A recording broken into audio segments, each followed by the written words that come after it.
This is a short revision video about fertilisation. So I've got a model of a flower here, and if I dissect the flower, so I take the petals off, and I take the male part of the flower, so the anthers and the stamen off, so that will remove the pollen grains, and I'm left with the female part of the flower, which is the stigma, the style and the ovule. So if I cut that open, I'm left with this, so this is cut in half, and you can see there you've got the stigma, the style, and the pollen grains landed on the top.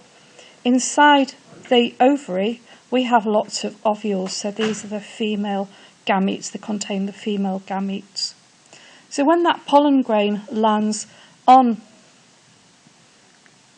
the stigma, it will start to grow down a pollen tube. So the pollen tube grows, and you can see that there in brown. And that will take the male gamete all the way down to the ovules. So we've got the pollen tube growing there.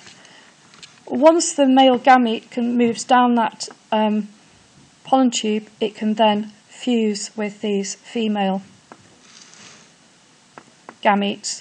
And what we end up with is the male gamete and the female gamete fusing, and we have a zygote, so these will all be inside this ovary. So each one of these can be fertilised by a different pollen grain.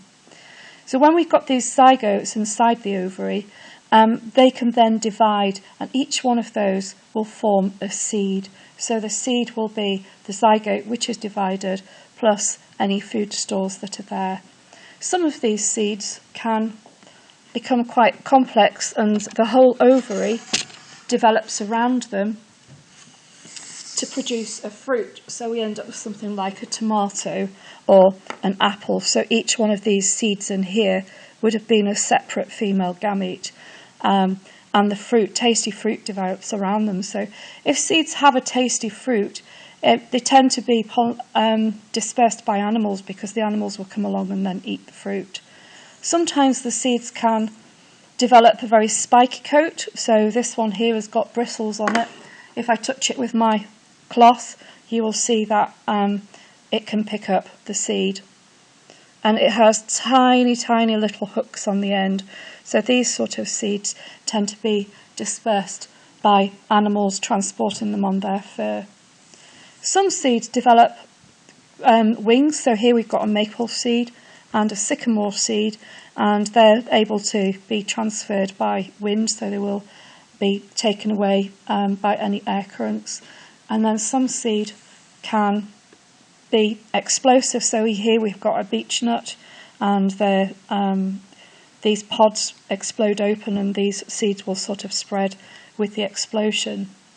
Some of the seeds, we don't have any examples here, but they can also be carried by water.